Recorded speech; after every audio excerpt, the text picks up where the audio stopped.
बाबा हे साधू बाबा हाय हो बाबा हेलो हेलो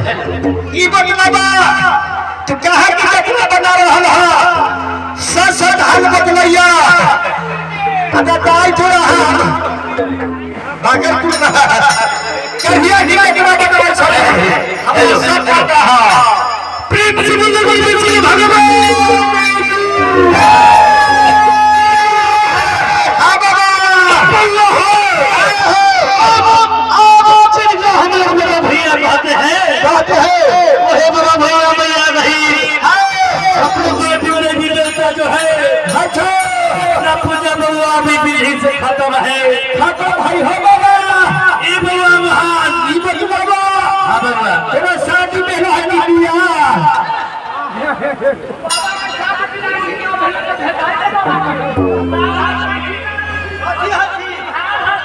कुम्हार हाथी ये बउआ महान सतयुग समैया की बात है इसे समैया में बाबू बदल सिंह के पूजा बउआ पर तो हलवा सभा बिगाड़ दैया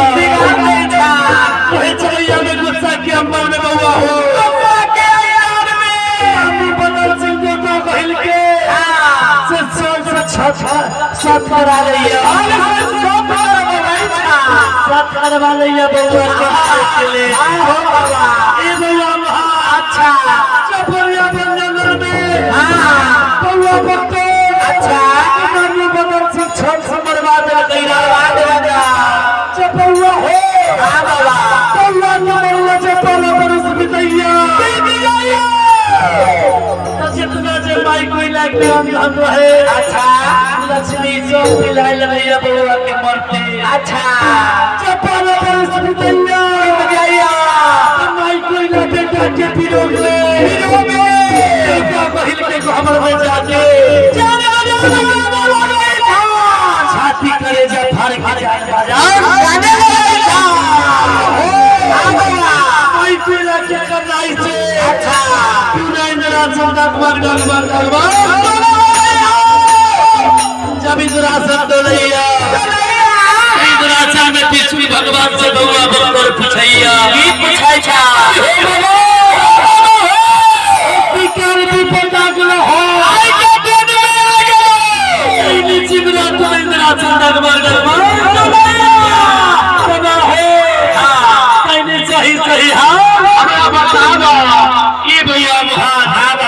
भगवान बउआ के सब हाल बतबैया पीछे भगवान बउआ में कहै छा कि हो बउआ तेरा बाबू मरवा जातो अच्छा से तोहर माई कइला अच्छा दिन के दिन विपत घेरै चल गेले और भाई हम दीजे रहा अच्छा अपना राजा बनसार दे दिलको बनसार दे देलो हां दिन में बउआ हो हां माई कइला खाए खाए बिना आई के दिन में तेरी गांव नहीं आ जाते आई कइला के विपत के बउआ हो यह समय में बउआ बख्तर जोगी वाला रूप धरैया जोगी वाला रूप धके कैसे इतना सान से चलैया कैसे ए बउआ हां बाबा तैयार भगवान बनाइए आबा ए बनाइए जय है माय गहरी होता आबा होगा बिना बाबा जोगी आए रोबा पीका बाबा हो जाना पीका बाबा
जय हो राम राम राम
Thank you.